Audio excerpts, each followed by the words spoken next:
Portage Planning Commission meeting today for Wednesday, September 9th, 2020. If you would stand and say the pledge. I pledge allegiance to the flag of the United States of America and to the republic which stands one nation under God, indivisible, with liberty and justice for all.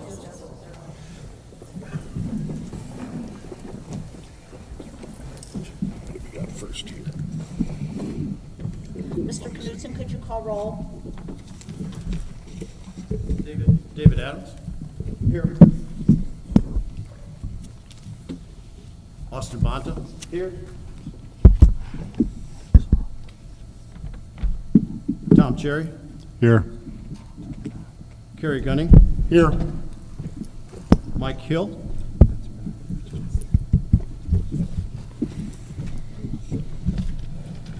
Gina Geist-Hurst.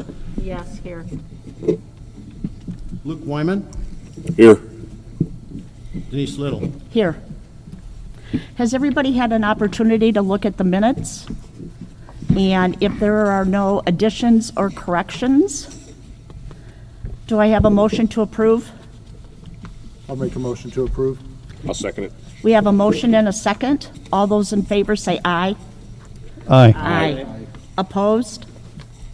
Motion carries. Any reports of officers or committees?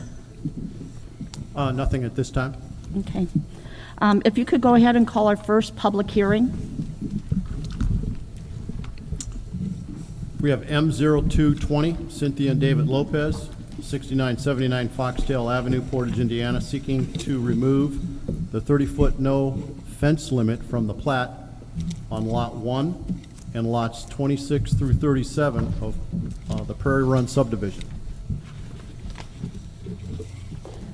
Good evening.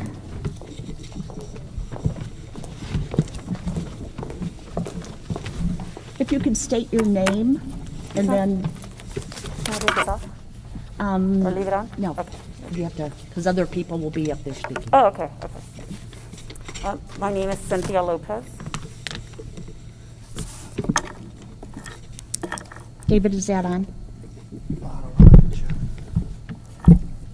Hello. Can you hear me? He's going to check your, Okay.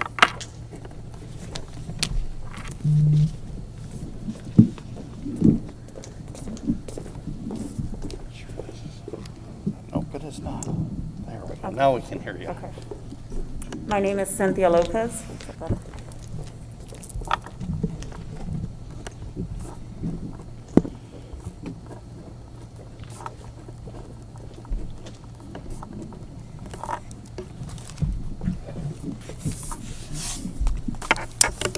go ahead. So good evening, everyone. We are here to seek removal of our 30-foot no fence access and fence limit in our backyards. Currently, when we purchased our homes, the plot plan currently had that limit on there, and it was for the development of a berm that goes behind our yard, which restricts us from where we put our fence. Since that berm was never achieved by the developer, we'd like to have it removed so that we can have consistency with all our neighbors in the back. Currently, there's a bunch of toggles going on in the backyard of our subdivision, which faces the Central Avenue.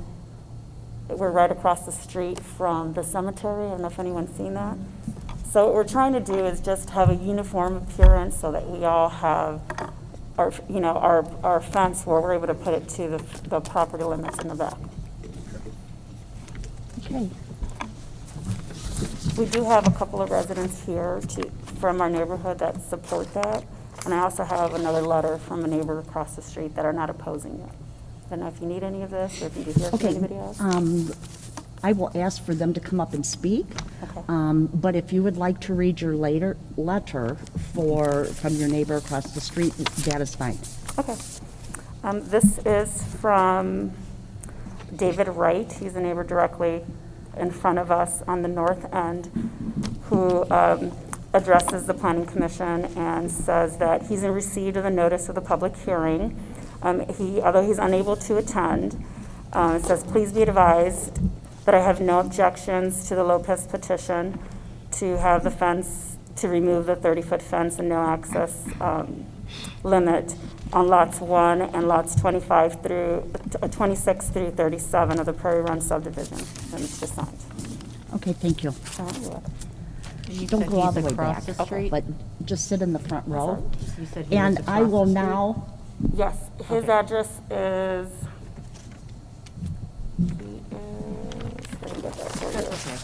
Yeah, but he's directly across the street, yes. Thanks. Which is like the corner of the Prairie Run and Foxtail Avenue home, directly north of me. okay. I will now open the public hearing.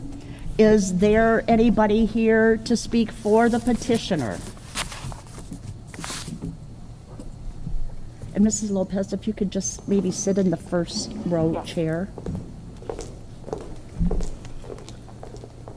Good evening. Good evening. My name is Felix A. Rodriguez. I live Can you at sign in? 6889 Foxtail Avenue. And I do agree with my neighbor, Ms. Lopez. We want to be able to extend and utilize our yards for what they're supposed to be. And for a number of years, we have not been able to do that because of this supposed easement restriction.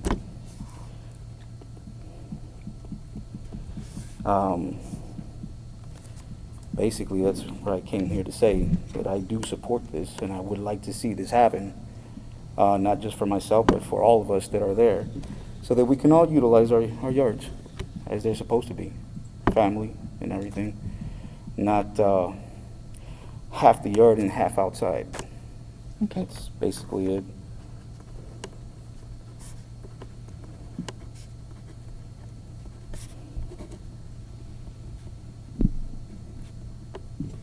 Thank you. Okay. Thank you. Is there anybody else here to speak for the petitioner?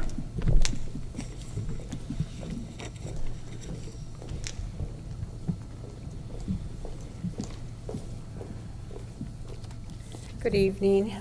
My name is Margie Hughesarm. I also live in the Prairie Run subdivision, and I am here to support Ms. Lopez's petition in her quest to seek the removal of the limitation for the fence, and I have no objection to it. I currently live at 6902 Ivy Avenue in Portage, Indiana, and the Prairie Run subdivision. Thank you. Now, could you sign in for me? Sure.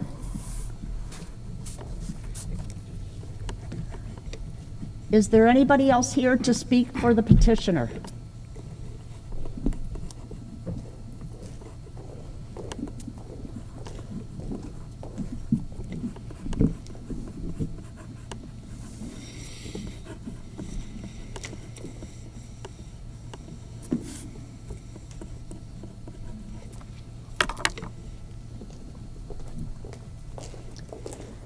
Good evening. Good evening. How you doing? Good. My name is Cantrell Brooks, and I stay at 6909 Foxtail. I just pretty much wanted to say I'm in agreement with it, and that I support it.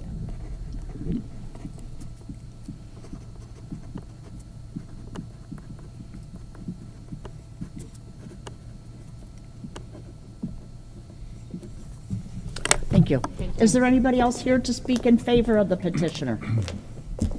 Is there anybody else here to speak in favor of the petitioner? Is there anybody here to speak against the petitioner? Is there anybody here to speak against the petitioner? If not, I'll close the public hearing and open up for questions from the board.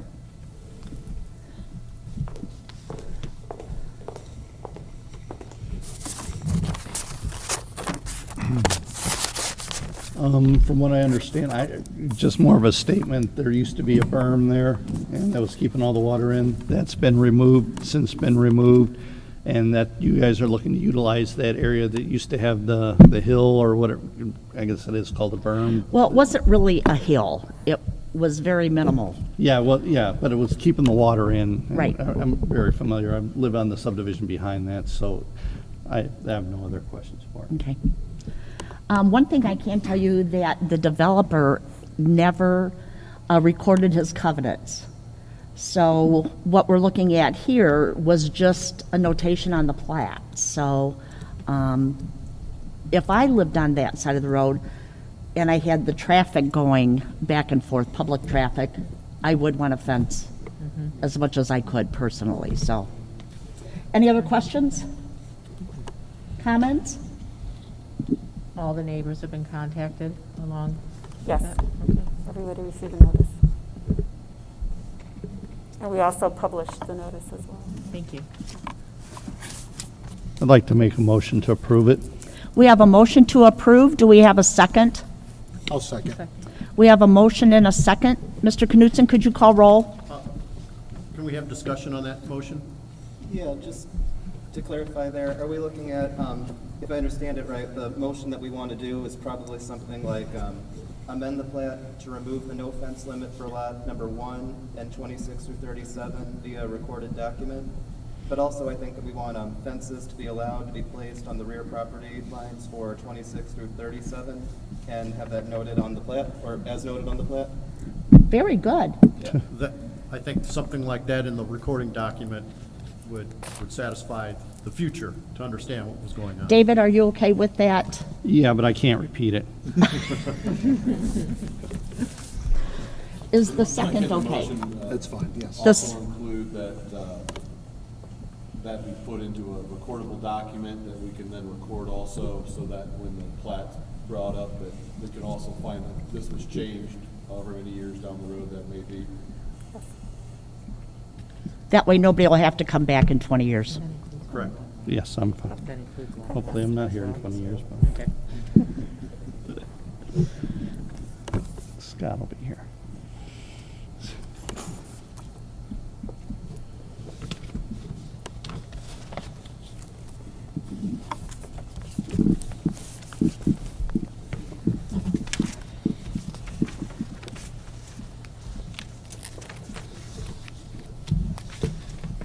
We're just waiting for him to get Okay. complete notes. Okay, David Adams, Yes. Austin Bonta, Yes. Tom Cherry, Yes. Kerry Gunning, Yes. Gina Geist Hurst, Yes. Luke Wyman, Yes. Denise Little. Yes. Congratulations. Thank you. Thank you very much, That's everybody. awesome. Oh, you're welcome.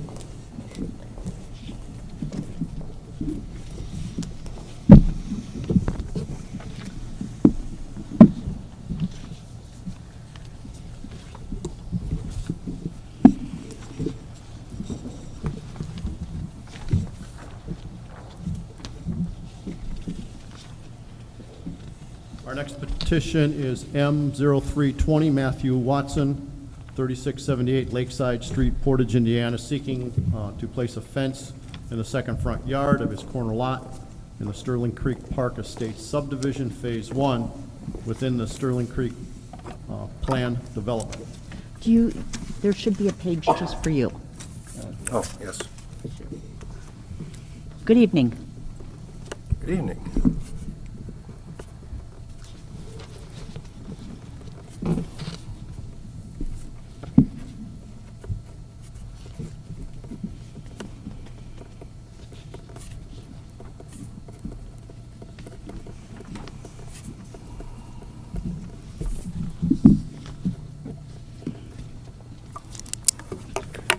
My name is Matthew Watson. My wife and I, well, our family, purchased a new home in Sterling Creek. We picked a corner lot because they had the larger yard. After we bought the lot, we found out, I had no idea what secondary frontage was.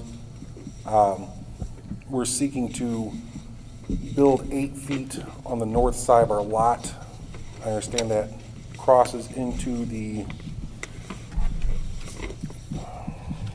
25-foot building setback line. We have a Great Dane English Mastiff. We hope to put in a pool next year, and with 2 dogs that size, we really want to keep as much yard as we can to accommodate the dogs running around and possibly getting a pool maybe next year. I understand this goes 5 feet into the 25-foot setback. It's still well clear of the utility easement line, which I would never build on a utility easement line. I used to work construction for GE Marshall. I know what happens when they come through, and that's a certainty that eventually at some point they will come through. There's a line of 3 maple trees on my property running parallel to the sidewalk, and this would be about 3 feet behind those, between the trees and the house. The property line kind of surprised me. I thought my property line would run along the back side of the curb, but from the back of the curb to my house, it's almost 35 feet. So even coming out just 8 feet still leaves 27 feet between the fence and the back of the curb. It's not like I'm trying to build right up on the sidewalk or anything, just a little bit extra so we can squeeze in what we need. Okay. Thank you. I will now open the public hearing. Is there anybody here to speak for the petitioner? Is there anybody here to speak for the petitioner? Is there anybody here to speak against the petitioner? Is there anybody here to speak against the petitioner?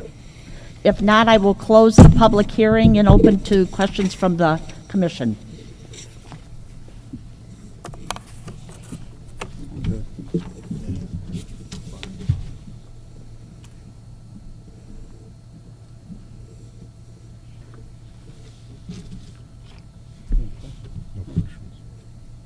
Just that this is strictly a city matter, there's no other rules as far as this goes that this is involved with, right? And the developer has also attached an approval that they have approved Got it. the fence, I think I'm good. which they don't always do, but here they did. Sometimes they don't. For clearance and view. There was a lot of confusion, probably mostly mine, but Yes. I've never dealt with this before. Would anybody be inclined to make a motion? Yeah, I'll make a motion to approve the petitioner's request. I'll We- second it. We have a motion and a second. Any other discussion? Mr. Knutson, could you call roll? David Adams, Yes. Austin Bond, Yes. Tom Cherry, Yes. Kerry Gunning, Yes. Gina Geist Hurst, Yes. Luke Wyman, Yes. Denise Little. Yes. Congratulations. Thank you.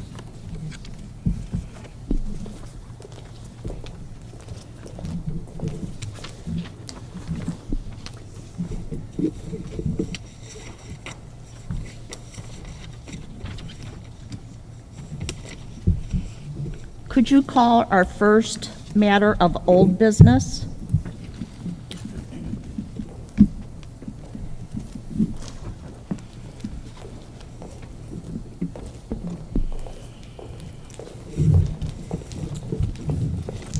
We have PLAT 0320-0018 Upscale Construction, Inc., care of Todd Leith of Hochner, Wagner, and Evans, LLP, 103 East Lincoln Way, Valparaiso, Indiana, seeking primary plat approval for Deer Creek Estates, 44 lots. Good evening. Good evening, thank you. My name is Todd Leith. I'm an attorney. I represent the petitioner in this matter, Upscale Construction. As Mr. Knutson indicated, we're here seeking primary plat approval for Deer Creek subdivision, 44 proposed lots. If you'll recall, at your last meeting, we held a public hearing. There were absolutely no members of the public who spoke either for or against this project. And so we asked to be continued at that time because there were a number of concerns from staff with regard to the details. And when I say details, we've got 45 sheets of very detailed engineering drawings and so forth. And your staff and engineering consultant had a list of things that were of concern, and so we asked to be continued until we got those resolved. And they have been, with some exceptions.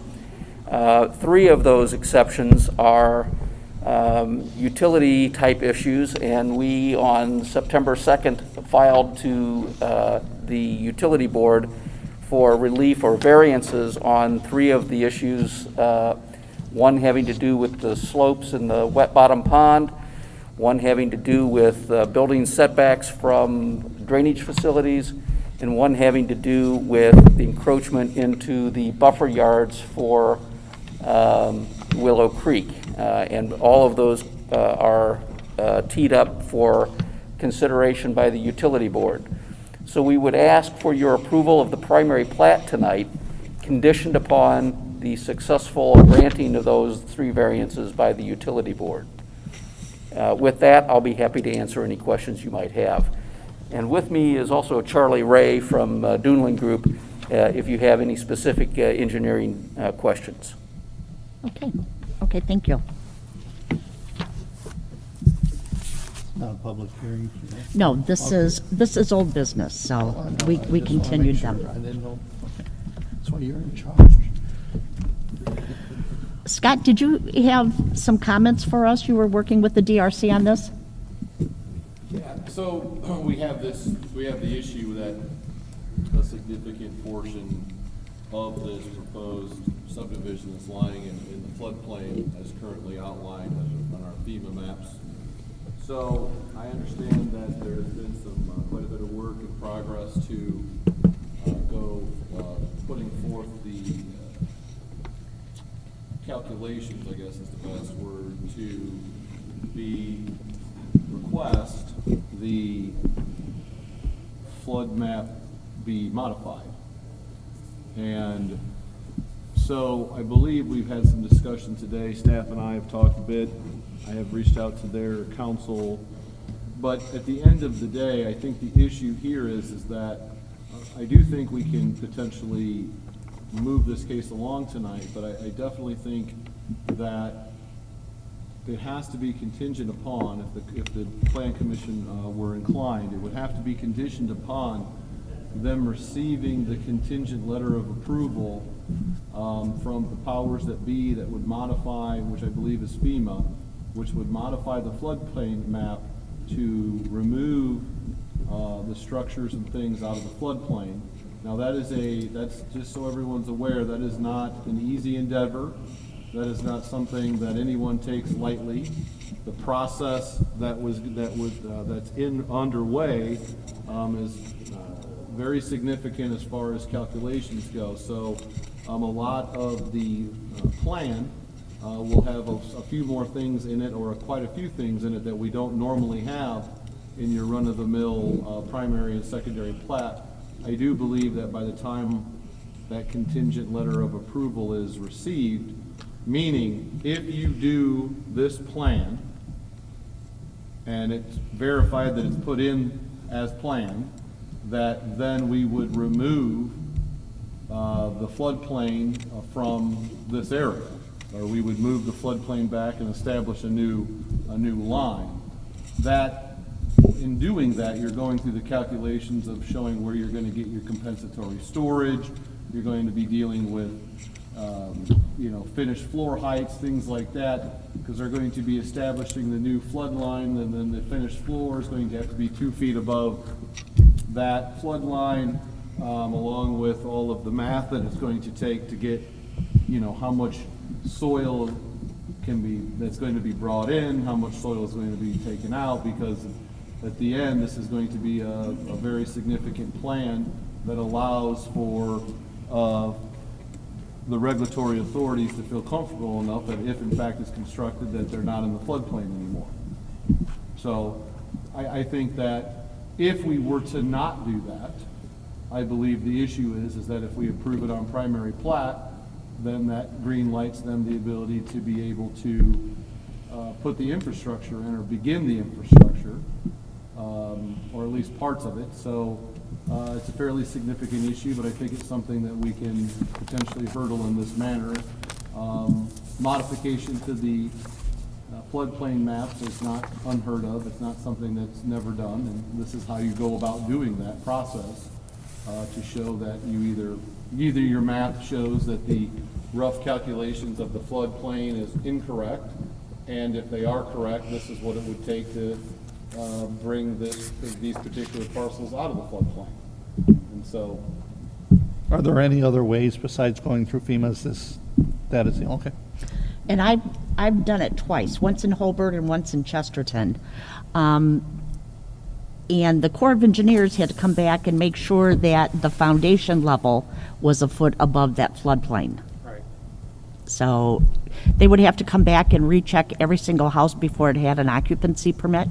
No, they wouldn't have to do that by Could getting it- you state your name and speak Oh, in I'm the... sorry. My name is Charlie Ray with Doolan Group. You are right. What we need to do is, we've already run the HEC model, we've already done all the calculations, we've done them numerous times because we've done it with a box culvert, a round culvert, an oval culvert, all different kinds of things, and we know what it's going to be. But like you said, FEMA will not redo the maps until the project's done. So that's why it's like a catch-22. And you are right, yes, you have to be 2 feet above the floodplain. But what we've done is, we have captured all the water on that whole acreage that runs directly into the ditch. And that's what's causing it to rise up so fast, because it's just a sheet drain of farm field, which is the time to concentration is very small, which means that the water runs really quick. We're putting in ponds to hold all the water back and let it out at a very small rate. We're also taking one area and doing compensatory storage for the floodplain. So all this in turn has lowered the level of the water during a flood stage of about 1 foot. So, which is quite a bit. Mhm. What I've done is, this is Is that in our, is that in here? No. Oh. It is, but it's been revised to show the existing floodplain. What this shows is that the dark shows what it will go to, and the dashed lines show what it is now. So that you can see that it does go down. And the area over here, which is actually out of it before, now becomes compensatory storage for the floodplain, and also this area here holds the water back too, so that you no longer get the sheet drain.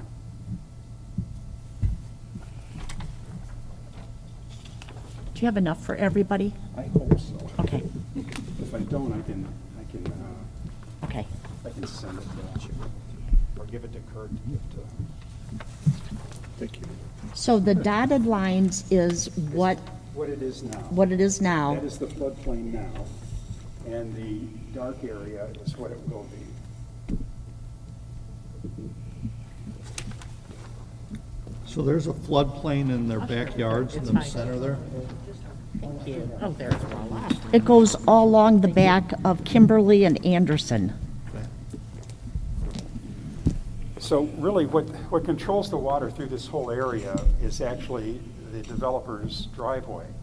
The driveway has a culvert in it, and everything behind that is mostly wetland. So when the water rains, it all backs up behind it, and it's metered into this area by his driveway.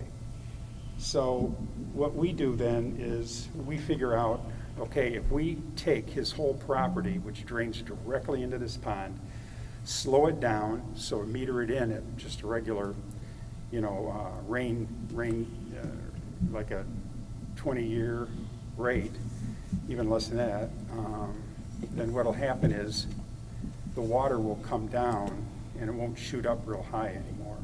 So that alleviates the flooding in all that whole area. And it actually works its way to Loop Road, and it gradually comes up to where it normally is at Loop Road, because it passes through 2 or 3 culverts that help, slow the water down too, which when you slow the water down, it'll back up if it's in a ditch. So Now, actually, will this drain? It'll help the whole area. Will this drain towards Olson Park? Or this is separate? No, this drains. Totally contained? Yeah, this drains up to, it's Lindbergh Ditch. Okay. It drains up to Willow Creek. Then from Willow Creek, it drains out and heads off up towards, across the Stone Avenue, then Loop, all the way up through there. Okay. So this is what you're saying you want to get it to, but even if, but that's. Austin, could you turn on your mic and? Is there a button for it? Yeah, right on the top. It says Can you hear me on now? Can we? It's like that old commercial. Can you hear me now? Okay. So you're Pull saying, it towards you. Okay. This is what you want to get it to, but you'll even if that's done, so if this is approved, like with contingency, that'll still have to be approved by FEMA to get the map changed? Yeah, what'll happen is, we go ahead and do this work, put it all together, and then the actual city, along with us, because it has to be a city along with us, applies to FEMA to get the process, to get the map revised, and that's what happens. And you're saying that... We can't just do it ourselves. Sure, but the work has, I'm a little confused because we were told first that we could potentially approve this with contingency or like not, like that is say wait, but I think that you said, if I heard you correctly, your interpretation is that it has to be done first, the work, before you apply to FEMA? Yeah, the work has to be done because FEMA will not modify the map. That's true. Revise the map. Okay. And the map won't officially be changed until the work is completed. However, they will give them a contingent approval saying, this plan put in, we would change the map. It's called a conditional approval. Conditional approval. So what's the advantage potentially for us approving with the contingency that they get that versus us waiting for them to get that contingent approval and then we Come back. and then come back to us? Is it just that it's avoiding a meeting, or? Well, because if there is a conditional approval, what would we be looking at? Mhm. If they got the conditional approval from FEMA, Okay. what then would this board be looking at? I think we would just be giving the site approval. Well, or we will, site still approval? would be looking at all the Stormwater Board, all of their approvals. Have you haven't been through to the Stormwater? We have. You have? We've been through the stormwater review of the drainage system. Okay. But we have 3 variances having to do with those 3 things that I mentioned. The slope in the bottom pond, the separation from the homes to the detention facility is narrower than your technical guide. And the third condition or variance is along the north, we have some encroachments into the Willow Creek buffer yard that's established by your code. Okay. So there is more than just the conditional approval from FEMA? There's the approval from the Stormwater Board Yes. also. Yes. Right. But if they say no, it stops there too. Okay. Remember, your approval doesn't give us the ability to sell a lot. Correct. Only Correct. the secondary plat does that. Correct. But if we give approval, doesn't allow them to do some work, that then if we approve that work, that no? Not on this. Okay. They still need those variance approvals. Right.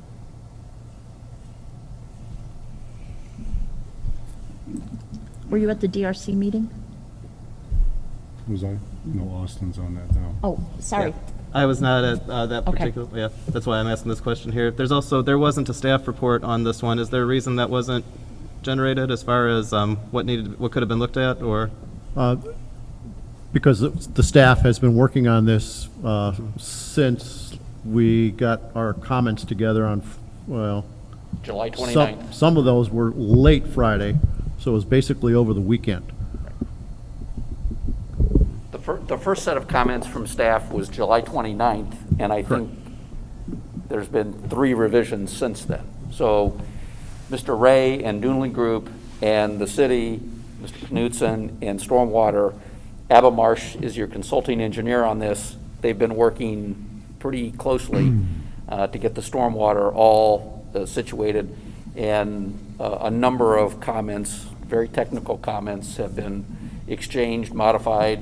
We had a very productive meeting with staff and Mr. Ray and the developer, and we came to some understandings because we were kind of missing each other, which is why we got 3 instead of just 2 comments. We were missing the boat on a couple issues. When we got together, everybody understood what the issues were. I think the city understood a little bit about what Mr. Ray is talking about, and that's why we're down to those things that are in the hands of others, FEMA and the utility board. Can I ask you a question, Kurt, real quick? And Scott, you can chime in here too. Who determines it is and is not a floodplain? Is that FEMA? That would be FEMA. So they're the ones who designated it as a floodplain? Correct. So they are the only ones who can undesignate it as a floodplain? Correct. Just want to make sure. When FEMA came out with their adjustment a few years ago, it caught some people by surprise, their own personal lots, and they went through that exercise to get adjustments. So there's nothing we can really do here as far as, that's got to be a FEMA thing? Correct. Okay. This modification to this project will also reduce the floodplain down up through Willow Creek too. And by doing that, there will be quite a few houses that'll come out of the floodplain, and therefore they wouldn't have to pay flood insurance. Stupid question. Willow Creek can handle the water? The additional water. You know, they're reducing it, so it should handle the water. It's not gonna influence anyone down Willow Creek? No, Okay, no. negatively influence anyone No. going down the creek. That's,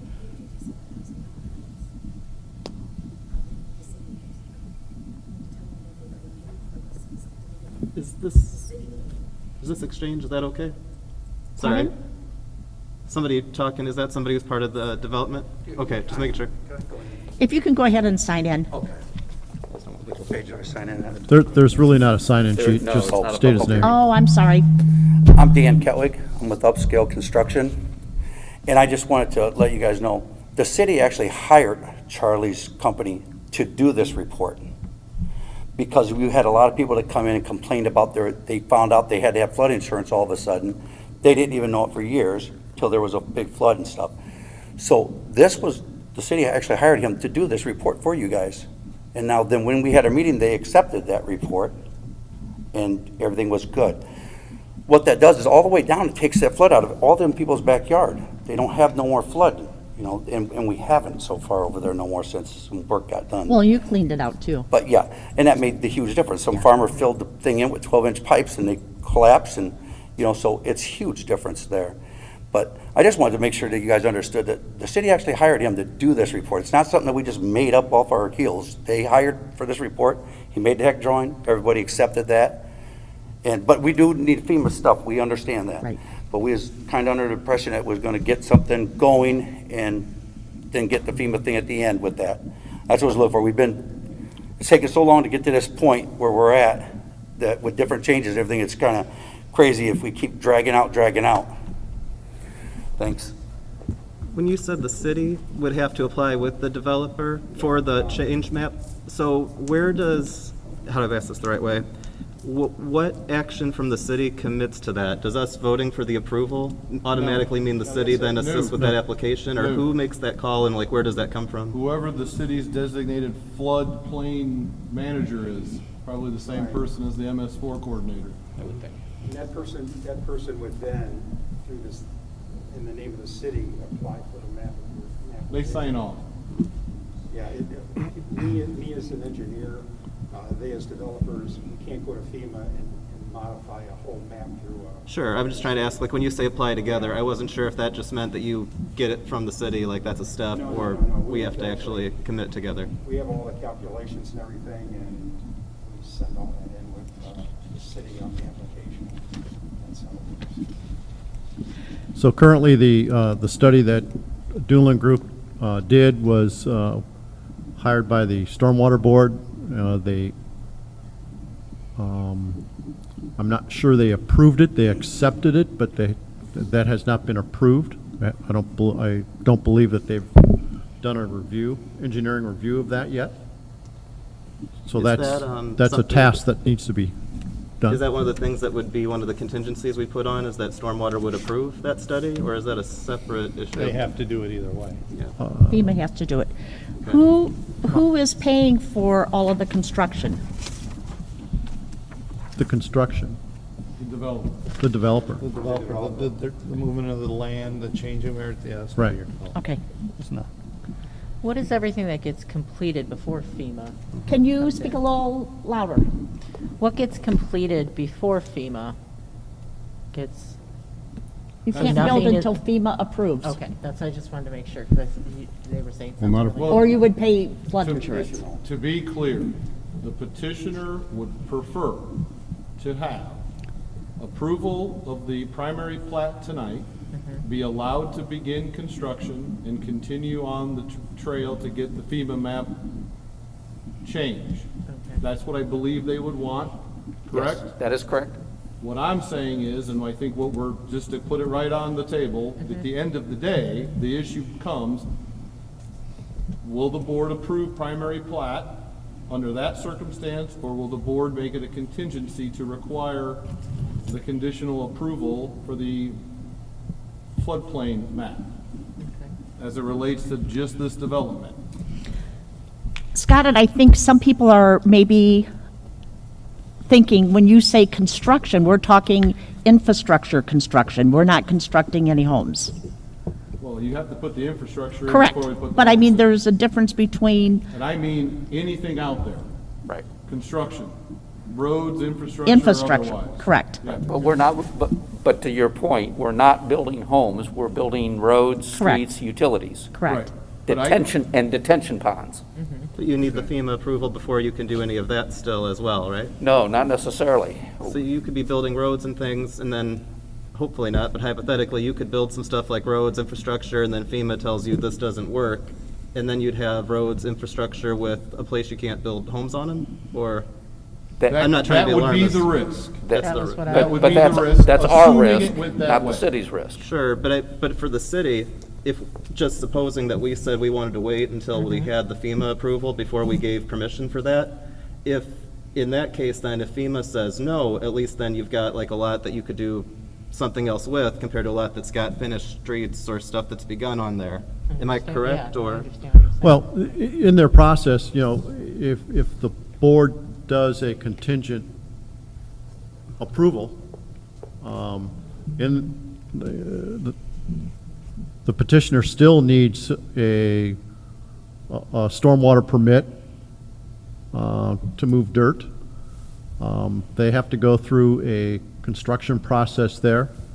But those permits could be given based on the idea that FEMA approval is coming, and then if FEMA approval doesn't, then the stormwater's approved stuff that we're not going to use and might impact the future use of that land. Well, that MS4 coordinator then would have to sign off on that. And that's a element that we don't know right now. Right, that's kind of where I'm thinking myself, that like, it sounds like it'd be better to wait for the FEMA approval to come in before we approve anything that could be constructed on there, be it home or infrastructure. Unless if I'm wrong, if somebody else could explain, I just feel like I'm seeing. The hard part is that What's things conditional? have to be done for FEMA to approve. Uh-huh, They want to know what elevation that street is going to be at. okay. So they make all of their calculations on everything that is in there. So you have to build the street first for FEMA to be able to say the street is high enough? Or, No, That's no, no. That was my, We're gonna have an entire plan. okay. On that plan, it will have road level, lot level, finished floor level, new flood lane, new floodplain line. Once that plan is approved conditionally by FEMA, then they have that's the plan. They say, yes, that would take you out of the floodplain. Once you get the conditional approval, at that point, you can construct. I get we're trying to ferret out the issue here, but I don't believe that you need to put the road in to get the FEMA map, or a conditional approval. You eventually have to put all of it in to get the flood map changed, but that's roads in, everything's in, it's checked. Okay, the floodplain is now this, because it's been completed. Right, so, but you were saying then that you make a plan, you send it to FEMA, and then FEMA says, we would approve this if you do this? Conditional. Conditionally approved. Conditionally. Conditional It's approval. called conditional approval. And I understand that, but then couldn't you just take that plan and then bring it to us and then get us to approve that, once you also can say that FEMA would approve this? You have that. I mean, to That's answer your already what question, we the answer have. is yes. Okay. I mean, one option is, the board says, you're continued, when you get your approval, come back, and we'll look at it, and yes or no at that point. Or, you can say tonight, yes, contingent upon actually receiving that letter. Okay, so. That's another angle of the situation. Okay, so. You're what we willing get to here take is what the you're risk sending if they to say no? Oh, absolutely. Because that's a lot of money involved in there. If they say no, you've got roads, you've got, because they do want to start on the roads. Right. See, that's, what I was, yeah. but that's where I'm getting confused, because you just said you don't have to start on the road. Oh, I understand that. Starting on the road. Let's take a worst case scenario. It's just some outlots that goes into the flood zone. It's not the whole subdivision. It's only some outlots along that one ditch. Okay. with us doing this, it helps all But the with us other doing this, it neighbors. took everybody on the flood. Well, I'm not worried about that. I'm just worried that you understand the risk. How long do you think it would take you to get a conditional letter of approval from FEMA? Their webpage says 90 days. Okay. So that's where we're at. So that's, And they do want to start putting roads and infrastructure in. Yeah, so they- look at the calendar, 90 days Right. takes us into winter. Right. You know, We So don't, that we means don't have a season at that They point. can't start until March, April, depending on the frost line. Right. I think to your question, we can file today with the drawings we have for the conditional approval. From FEMA, yeah. From FEMA, but we can't ask for the map amendment until the project is complete. Right. So I get that, but as far Okay. as like our approval, which suppose this wasn't an issue, we could approve it today, you know, without FEMA, you know. Well, we still have all the stormwater issues. Right. And so even there, I'd kind of like to have an idea of what that's going to be, how that's going to work out, but anyway, I think I've asked my questions. I'm not trying to waste anybody's time. I think I understand where Austin's coming from, because I got the impression you were going to physically start construction, and that's what you want to do, before you actually get the conditional approval from FEMA. Is that correct? That's correct. Yes. Okay.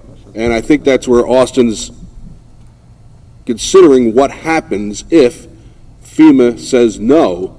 Then we have a property in Portage that's semi-developed with roads and infrastructure that's useless. No, there are lots on it that are useless. How many I lots? guess Which from lots what are he we said talking? earlier, the front lots are still buildable, from what I understand, correct? You would lose you'd lose the back end of the subdivision. Okay, I don't know, I can count the lots up in there.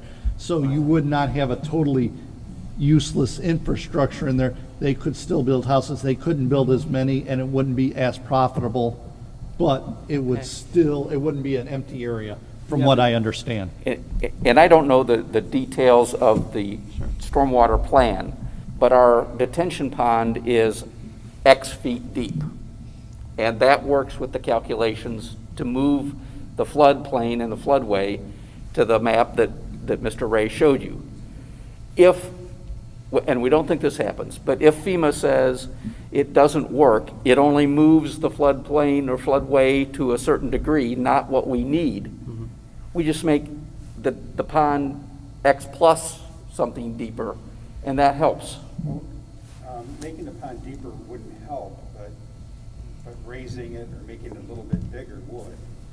It's all storage. That's the whole thing. And it also, the drawing that I showed you here, this area over here can actually be made bigger too, and that's the compensatory storage. I mean, there's so many ways that we can improve on it, but we're pretty careful in all of our calculations, and we use the same software that FEMA uses. So what we do is we actually send all of our computer printouts, or actually we send them a thumb drive or jump drive or whatever you call it. We send that off to them, and then they put it in and run it, and then they go through it and make sure that it's what I guess my point is that if we start, and we feel confident in Mr. Ray's calculations and advice, but if there's a problem with FEMA, they don't accept the conditional approval as we're going, then we stop, retool the plan, make the pond bigger, make it deeper, whatever works to get the engineers satisfied at FEMA that we can, modify the stormwater plan. So I guess it's not an all or nothing. Sure, but if, say we were to approve it with these contingencies of the FEMA, approval. Yes. Suppose then that you've got our approval, so to speak, you then go to FEMA, they say no, but, then you need to make some changes to fit what they want.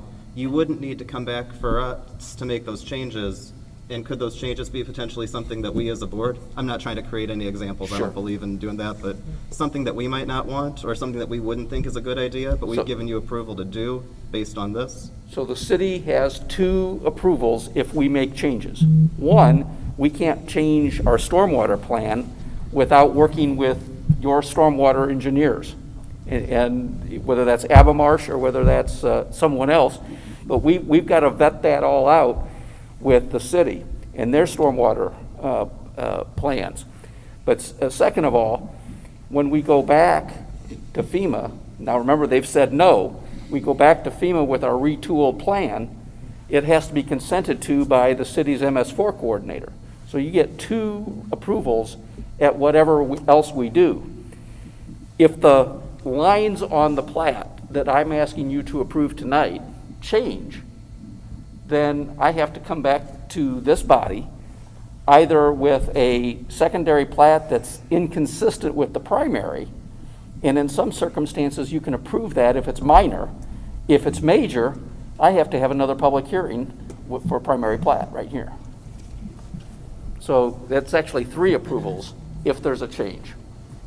And again, just getting through everything, again, the reason why you'd like our approval before you go to FEMA is because there's construction that you guys want to start regardless, or... Right. And I say regardless because it's not as if then you have to do construction to get FEMA's approval, it's just you'd like to get that underway. Right. I think we would have gone for a conditional approval months and months and months ago, but the Stormwater Board accepted it, and when we felt that, okay, they accepted it, then we can go ahead and get started. And Was it discovered later about the floodplain issue, or was it? It's always been. It's been there for years. Okay. No, that's separate, but, no, we thought that was an okay.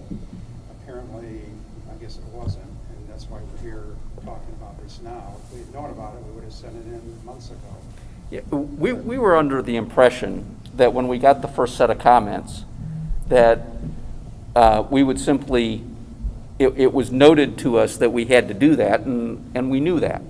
So we were going to take your approval, build the subdivision, and get the plat amended prior to building homes, and that's kind of what we always expected. It wasn't until late that we recognized or understood that the city was asking for the approval ahead of time. And that's when we said, wait a minute, we can't get it ahead of time because you have to do the work to get the map amended. And so that's where we're at now.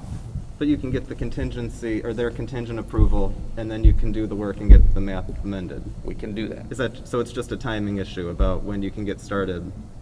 Right. Well, with winter coming too, so if it takes 90 days, they don't get to start until April.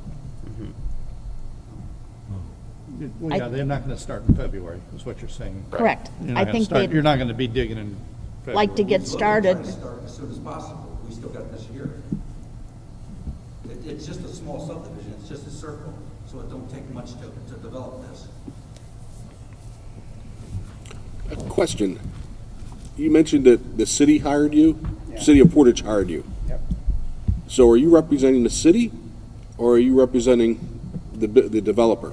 We were doing this subdivision, and the city said that we were just going to do the subdivision. And the city asked us to look at doing a HEC model, since we were out there anyway. We had surveyors there and all that. We would do the HEC model and find out if they could take other people out of a floodplain further downstream.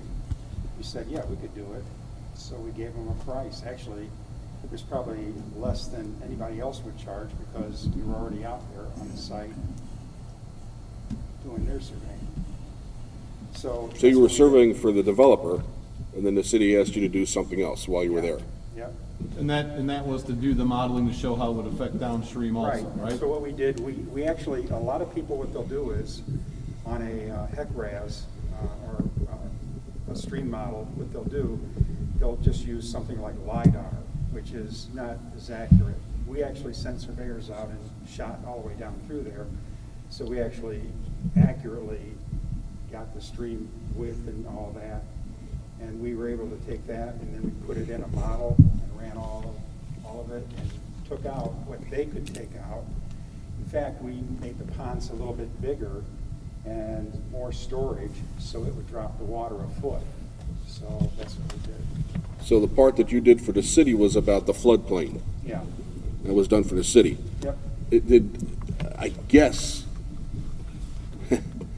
who then from the city said what this gentleman did was correct and approved it? Right? Have we done that? The Stormwater Board has Accepted the Accepted report. what he's done? Okay, I'm just But you trying to said get all there's the, a difference between approval and accepted, or is there not? Well, you have to understand, the city hired this for them to continue on, they're already there building this to model out, so what happens downstream if you do this? Right. And so they came back and said, well, if we build this, this is what happens downstream, and the Stormwater Board said, we accept your report, thank you. But it doesn't necessarily mean we're not saying that was the approval of the stormwater plan for this project, are we? There's nothing to approve when Mr. Ray's company submits a report. Correct. So not to confuse the two. So they've looked at it, but it's not as if it's an official city-sanctioned report. Correct.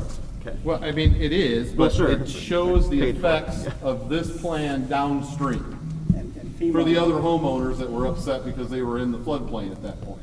This would pull some of those people out of the floodplain, and I think the city was attempting to have that information collected at the source as they were developing this plan. And so the Stormwater Board accepted that information and paid for it. Right. And so now what we're talking about is the Stormwater Board approving their stormwater plan itself to meet the Portage's ordinances. I think you guys have that hurdle to do, right? Or at least part of that hurdle to go. I'm sorry. Stormwater approval, not FEMA stuff. The utility board variances. Correct. Yes. So you've got that to deal with. And so that's a separate, and that's, when are you guys set for that? It has not been set. Okay. The date has not been set. All right, do we have an idea of when the next possible is? I believe it's still to be in this month, but we can't get a firm commitment from the city on when the date would be. Okay. And so you have that hurdle, and what were the other, that board and FEMA were the only hurdles, Exactly. right? Yes. Right. And without the subdivision going in, if it's drainage, everything stays the same. I mean, people will still be in a floodplain, it just won't change. So. another question, because I don't quite understand how this works. My apology. Why would the city hire the same person that's working for the developer of a project and accept what he has? It seems to me, and I'm not saying this is what's going on, but it seems to me that would be a conflict of interest. That would be like hiring a lawyer to represent both the defendant and the other party. Well, Am I incorrect in that? I get why you're asking, and in all fairness, I think the simple answer is that what the city hired the developer to do actually doesn't have anything to do with this development. What the city accepted from the person, from the engineer because it's just the downstream effect of what's happening. Does that make sense? No. The city asked us to. Well, but that's not, I understand they asked. I understand that part, but what I don't understand is why the city would hire the person, the company, okay, that is working for the developer. All right. It seems to me, and I'm sure you wouldn't do this, but somebody could say, okay, I'm working for them and I'm working for this. Well, I can make this work. I'll put all the stuff in here, okay, and and then I'll submit it to the city. Right? But you're working for the developer. But you also have to realize that anything we do has to be approved by FEMA. So I- why would we, well, wouldn't?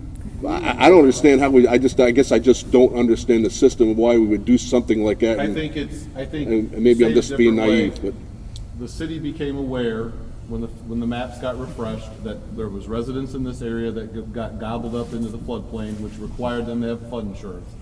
I think it's fair to say those citizens came to City Hall, what can we do about it? This piece of property is obviously one of the last undeveloped pieces of property in that area. This was going to be done. Dunlin Group was already hired to model this and to come up with the stormwater plan for this, correct? Right.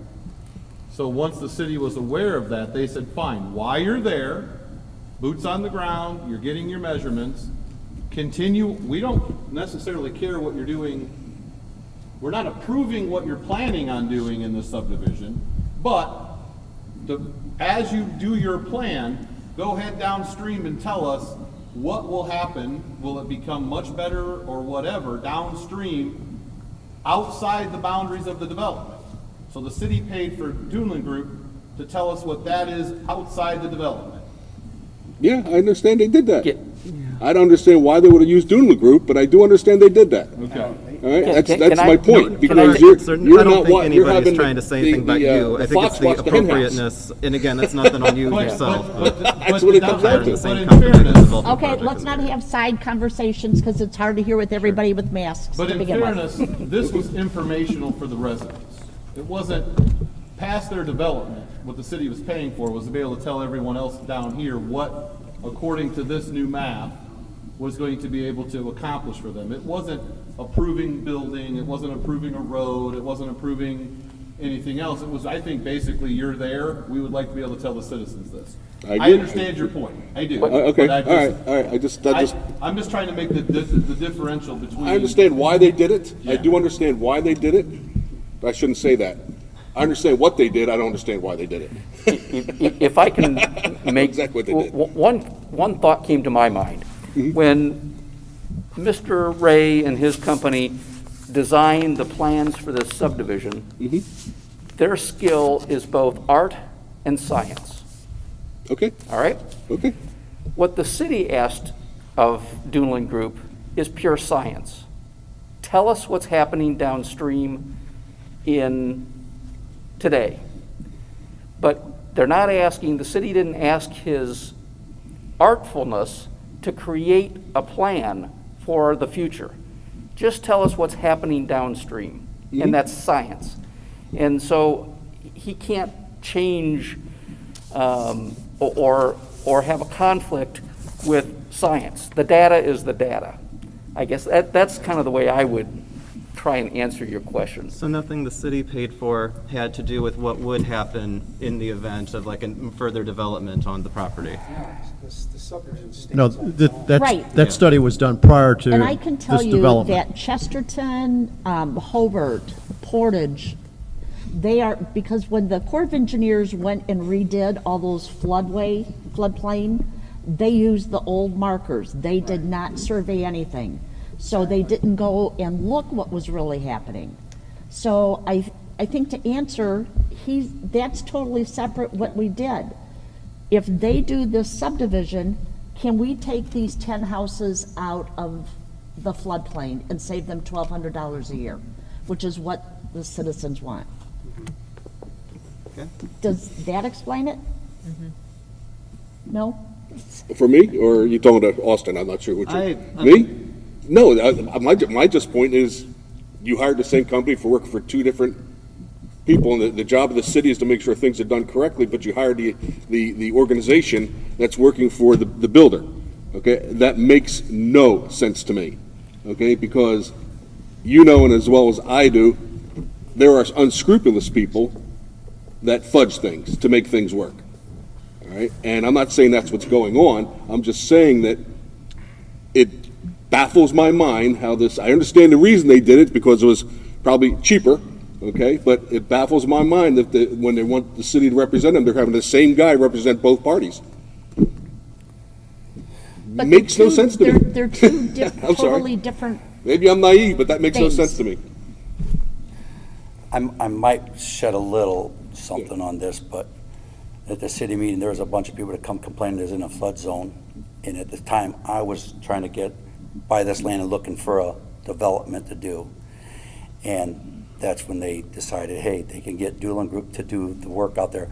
But my first original plan for this did not have ponds in it.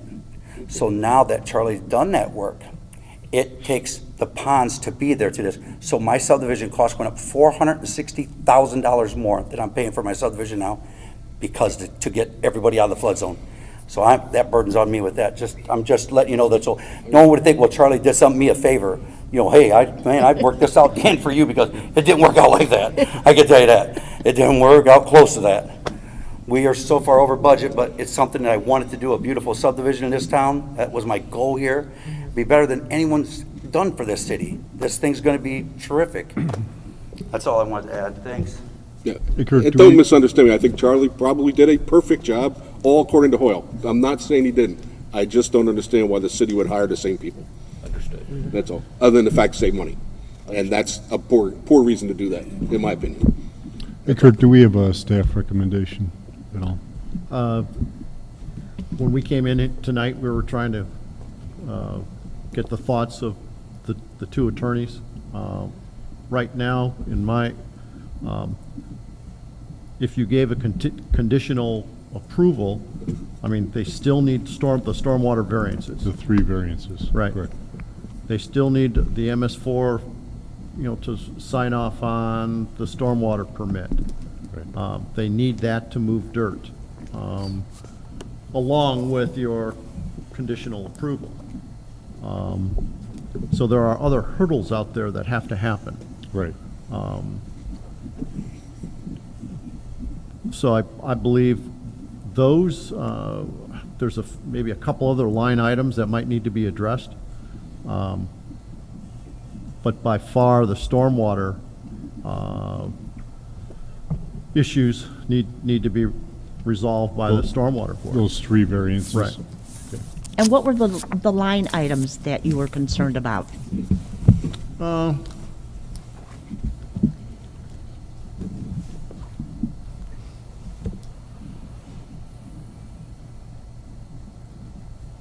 Again, they're all working with the utility department or the stormwater. There's a few items on the drawing.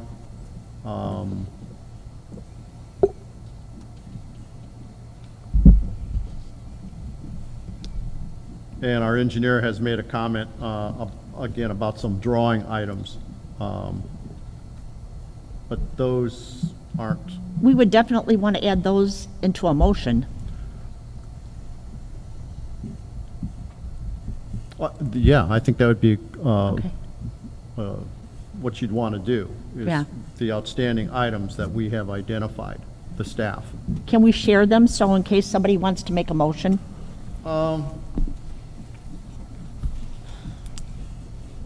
That was the difficulty with trying to come up with something tonight, because of so many items that were the utility or the stormwater discussions.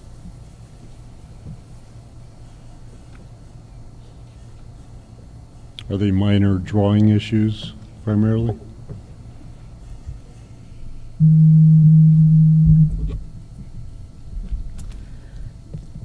How can you help? I don't know how minor they are. I think they would be.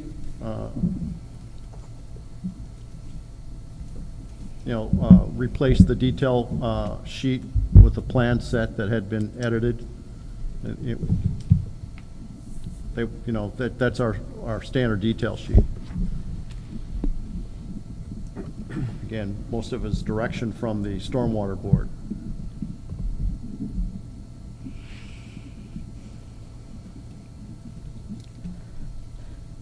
Attorney Leith, how can you help us get the specifics that we would need to make a motion?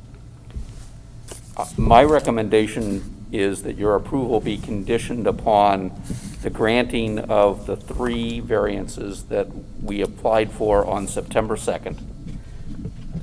And I've outlined those before. Those are the encroachment into the buffer yards, the separation of building structures from detention facilities, and the side slope and the wet bottom pond design requirements in your technical guide. Those are 3 stormwater variances. If there are other minor issues, I don't have a problem working with staff to correct minor drawing issues relating to the plan set. There's 45 sheets. There's a lot of detail. Right. Okay. Okay, Gina, you've been really quiet down there. I'm gathering it all in. I mean, you're wanting to do this. What can be done before it's to present it to FEMA? You know, I think everything but dig a hole. If I'm correct, before you can actually dig a hole, you do need FEMA's approval, right? For a house. And how not many just lots? For a roads. house, For a absolutely, foundation, right. yes, you can put roads and utilities, and you just can't start a house. That is correct. Put in a foundation. That is correct. So they need that conditional approval prior to, Getting Any NIPSCO out, foundations and- Indiana American Water. So you're 90 days out at least before you can put in a foundation. I think that's absolutely true. Don't- Oh, I mean, think probably guys more. double- Oh, yeah. Yeah, I believe so. 'Cause that's for your- Right. We already got water approval from the water company and stuff So like you that. probably won't be starting till next year anyways, just unless we have a great winter. I can't. I don't know, we're ready to get through. House, And they house, gotta get and they gotta get the Yeah, other yeah, board. yeah. Right. Once we get through the board, if that goes on the second or something, that we're hoping, I mean, we called them, we sent our paperwork, we just hope they put us on the board. If that gets approved, which we feel that will, because on our drawing, we did the slope they want, but we wanted to change it to see if they give us a variance, because the slope that they want is almost flat. We would like to make it a little harder, it's better for everything, we want to explain that to them, exactly what the purpose of all this was for. So once that's done, we're ready to start moving the dirt over. They're doing jobs, dire construction over here, and they're gonna start moving my dirt over to me, and I've already lost about $80,000 worth of dirt for the last month because I can't get nothing moved over or anything. You know, we try to get like a preload approval just to haul dirt, fill it in, put the silt fence around, but they don't wanna do that, so. If FEMA says no, which lots are affected?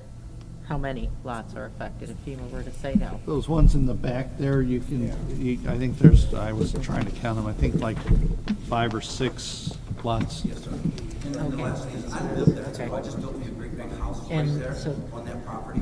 Okay. I kept the 4 acres for myself, and it's a massive home, so I just got that built. And I live in Hidden Waters now, and the reason why this takes so long, I don't want the problems Hidden Waters got.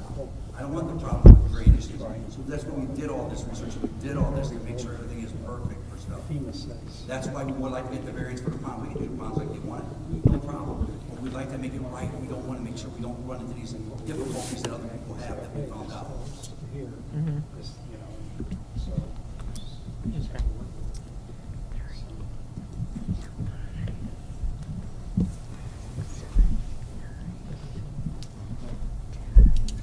Do you want to explain what you just explained to me on the map so everybody hears? Would you explain what you explained to me regarding the lots so everybody Okay, hears? I think everybody can see that, let's say FEMA says no, okay, this is the floodplain now, these lots would be affected. And you're talking about 5, 33, 32, 31, 30, and that group, yep. These right here and over there. It also, but just, it's not just the lots, isn't that the road coming in? Well, yeah, but I'm just saying, let's say FEMA comes back, we've already lowered this foot. Let's say FEMA comes back and says, well, you think that you may have lowered half a foot. And we say, okay, well, what do we have to do to make the foot, to make the pond bigger? Because we have room to do that, so we do that. So that's what we're trying to do, is to get people out of the floodplain. We're not. Well, we're gonna get there, right? Right. One way or another. So. I understand, I'm good, I was just trying to figure out the timeline, that's all I was trying to figure out, where we're at, what we can do. And I know you don't care, but I still don't want you to have to spend a ton of money you don't have to, and I know time is money too. First of all, I already have spent hundreds of thousands on it, so I'm already to that point. I've been involved in subdivision. I'm a builder here. I'm a general contractor for you guys here in this town. I've built hundreds of homes here. I've helped the city reset up elevations and get out of flood zones and not flood zones, but problems with the subdivisions, Austin Hills, everywhere else. I've helped work with everybody with it. That's why this one here, we've worked so hard to get this thing. And yes, at the opportunity we've got for Phil and everything else, we really are looking forward to getting on with this project now. Well, it's my impression that even if FEMA, worst case scenario, FEMA said no, there are options that you can do an about face and do some things to get that approval. So I don't think it's a hard yes or no, you know. So there are options. Yeah, if we can figure out how to phrase a contingency. Well, I'll try. I will. Well, let me say this: of the 65 items that we have been working on, 20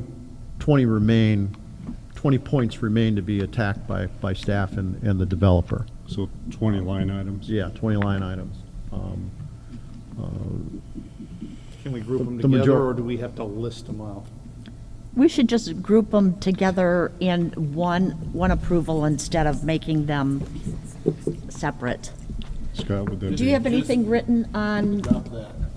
the items? That's You fine. said it so well, Otherwise, but. you'll be reading all day. Todd doesn't have the list. I don't have that. No, I'm not I don't talking, have that I'm talking list. about the list, I'm talking about his verbiage for the encroachment on Willow Creek.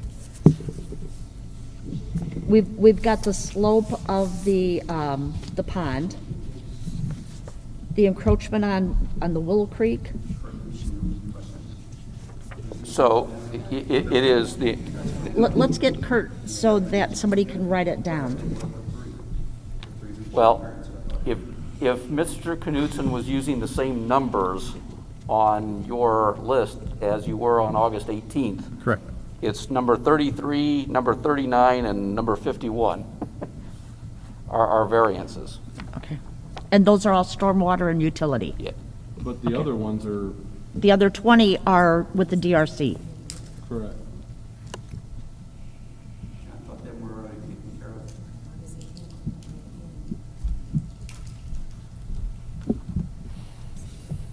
Do you have anything, Todd, that's not been answered for them? I don't have the list, so I don't. He doesn't have the DRC list. So this is something new? No. No. Oh, this is what we had before? I thought, Charlie, we answered everything right. Yeah, we answered, I thought we answered everything. We had to have all the questions, everything back to you by the second or something, so we could be at this meeting. We did. We reviewed that. We got it on Wednesday, the 2nd. Our engineer looked at it. We looked at it, the staff, and we still have some outstanding items. So then, since we give you the answers, now we have more that we've got on the day of the meeting. I know that some. Wait, hold on. Are they new, or are they ones that just aren't answered from the last meeting? They aren't, they still have issues. So we answered them, you guys have looked at it, so the engineers looked at it, and now they got more questions about their answers, right? Correct. Correct. Okay, so that's new things that we don't have nothing to answer for, because we didn't get it. But it's minor issues, like the plants don't match. Yeah, you're right. Okay, so there's a difference between that and going through the utility and stormwater and So- FEMA. And I think we're moving towards a contingency that's going to kind of blanket cover those, and we'll take care of those, as they say, offline.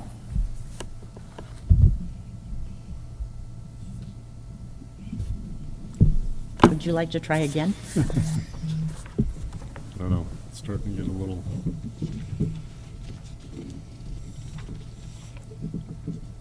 So you're recommending just lumping those 20 line items? I think you could just, I mean, instead of reading them off, as Right. far as that sheet goes, you could just say, there's so many paragraphs here and so many aren't marked off, or the ones struck out are the ones that are outstanding that need to be brought to the satisfaction of staff. And I think that just identify what you're looking at, and I think that gets that part done. Right. Well, there may be more follow-ups. Can we just say, until all staff questions have been verified and answered, and accepted by Kurt, or is that too Well, grayish? I mean, I'm not trying to be I'm just saying- difficult, but saying, if but that's the- the answer, then the answer should be see you in a month once they get them all figured out. And from my point of view, I want to know what you expect of my client. Because then you dangle the staff in a position of what does staff satisfaction mean? At the end of the day, it's that once they've met the cookbook, they've met the cookbook. That's what August 18th meeting was, for 2 hours with the staff members and the city and city engineer and us and our lawyer and Ray. Right, and the answers Answered all got, and those they, questions. and they came back Wednesday, right? Now staff is saying they've reviewed, right? And so that's last Wednesday, a week ago, of the holiday weekend in between. And in between, the staff has looked at it with the engineer, This past and, Monday was and the they've holiday. said, what's that? Past Monday was the holiday, and they had this last Wednesday. And Right, I said in between was the holiday weekend, right? Correct? Yeah.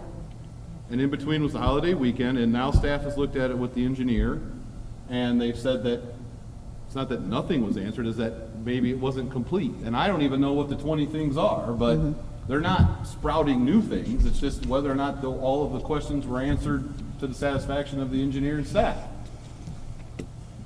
I'm sorry, I'm not normally the difficult guy here, I don't think, but is it appropriate for a board such as this to approve such a big contingency when we don't, and when we don't all know what the 20 different things are? Or? Yeah, I mean, there's no question you're at a little disadvantage here because the way this thing has evolved.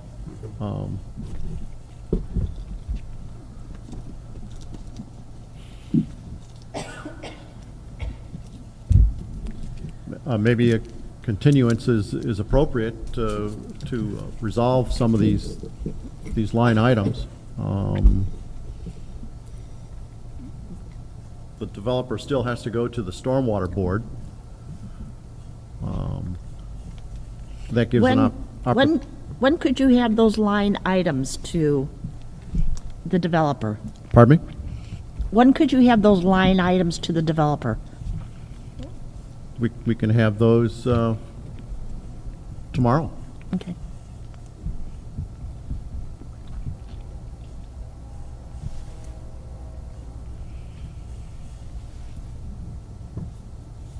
Is there anything in those line items that have a substantial impact on traffic circulation, stormwater, or is it simply detail items? A couple items are comments from our engineer about this pipe size, this line, that we talked about. The standard detail sheet should be used, our standard detail sheet. I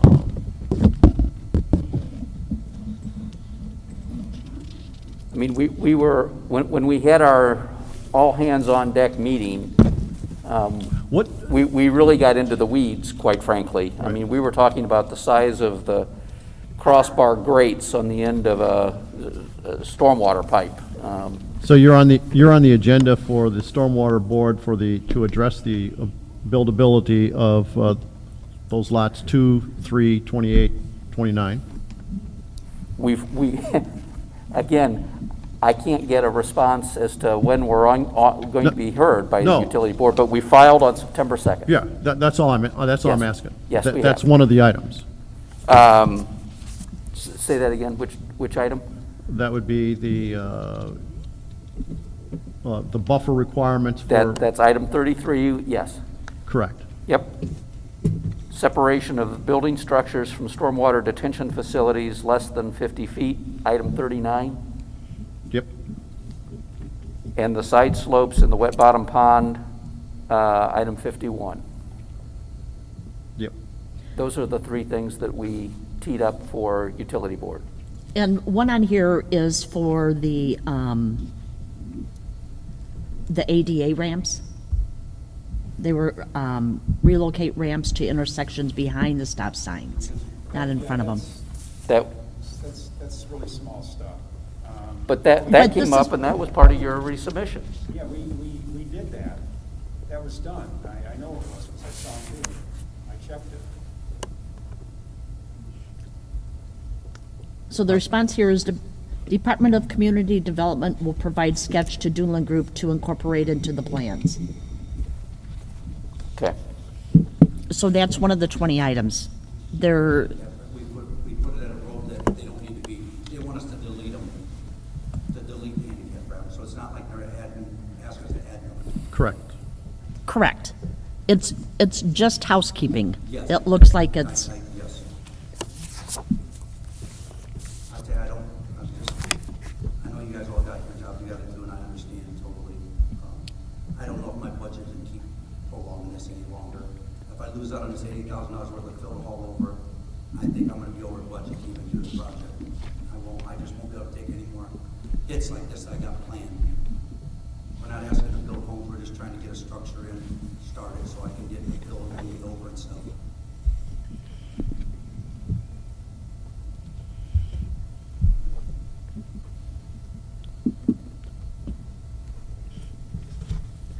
one is access to the trail, to the We don't own the dune. land behind it, so we can't do an access, we told them that. Okay.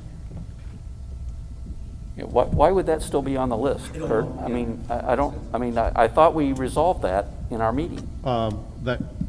That's probably an oversight that should have been lined out. It was my understanding that, I mean, we had a 20-minute discussion, starting a 2.5-hour meeting, having to cover 58 items, and I kind of rolled my eyes. I said, we can't spend 20 minutes on 58 items, and so we resolved that one, I thought, so. There may be some question about the primary plat when, with the location of the current house, that probably should be part of that plat in some fashion. And I think that's what the outlot to the southeast is not shown on the revised primary plat. That was gonna incorporate that. That was taken care of also. So that's a comment on that one. Yeah, these are all ones we've discussed and did it. We're gonna add the outlet B to the thing, correct? Yeah, we took care of that. That's it, took care of it. Fine, all talk and reading.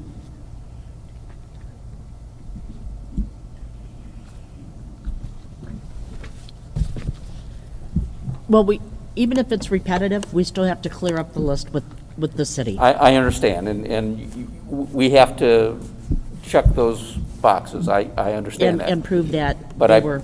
I believe that at least that one item is, now we're down to 19 and we haven't even started working on it. So if we can have your approval contingent upon the items listed by staff, the 3 variances that I've requested, and by the way, I believe that of the 19 items on there, 3 of them are covered in my variance application. Right. So there's now 16 items that apparently require some cleanup. And so we would ask for your conditional approval on those 2 things, the 3 variances to the Stormwater Board, and we'll check the boxes on those others with staff. Okay.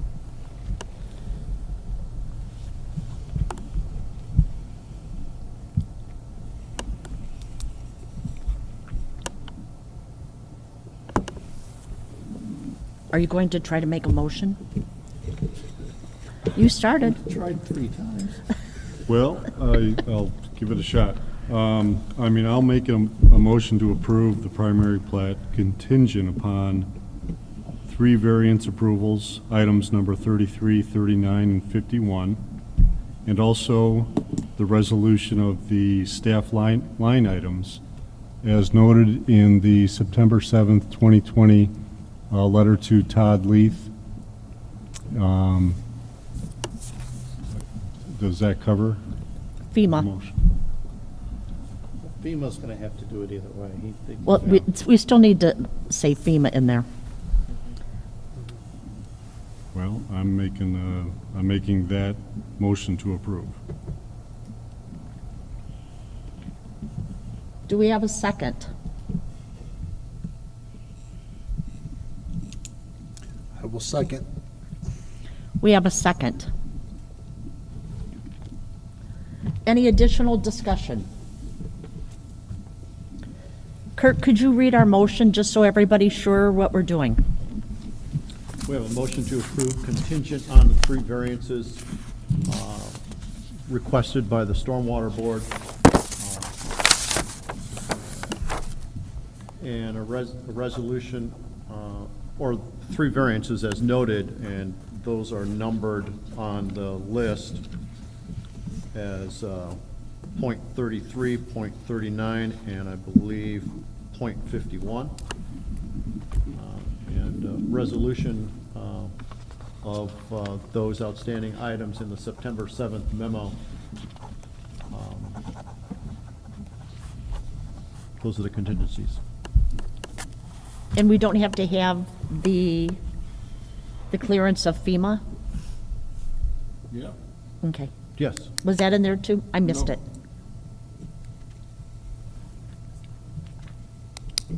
The approval of FEMA of, Contingency approval, correct? correct. Is that the correct way to Of the phrase it? FEMA of the new drawing. Did, But what do you mean specifically? Because how to say it, it's either like his motion, and if you aren't intending on making it contingent upon conditional approval, his motion's fine. If you were gonna make it primary plat contingent upon getting conditional approval of the FEMA plan before, then that would either need to be added or Okay. not. So we don't need to add the information about FEMA. If you're not gonna make it conditional, correct? I guess the FEMA question has is- to happen one way or another, whatever Correct. this board says. The That was map my- will have to be changed. The only change is, so if his motion right now doesn't change FEMA's reach, and so, right now, primary plat, they would be able to go put the road in and things like that, and continue to work towards getting the FEMA approval. Okay, That's perfect. how his motion is right now. Okay, thank you. Because if you add the FEMA conditional approval, they can't do anything for 90 days. They can't do anything until they get the If conditional That's right. approval. FEMA got it from done FEMA. in 90 If the point of days. if the point of the motion is to get them moving dirt now, you don't want to add that. Correct. Okay, perfect. So we have a motion and we have a second.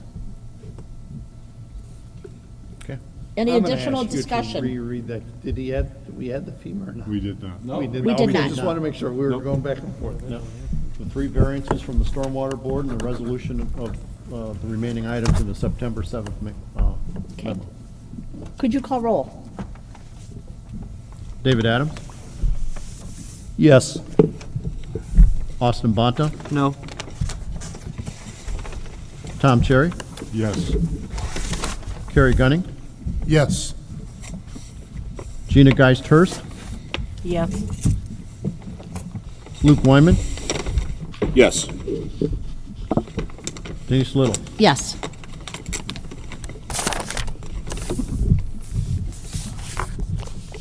Well, that was easy. Thank you for your patience with us. Thank you for your time. Congratulations.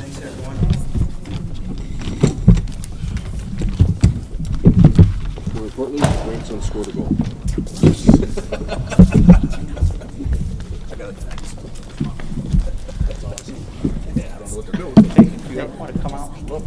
I wish you the absolute best, man. I know you're gonna do a great job on that. I just have a different view about what should come in what order. I would love that sometime. Exactly. Do we have a motion to adjourn? Exactly where is it located? All in favor, stand up. I don't know where Kimberly's at. Stonewall Creek, okay.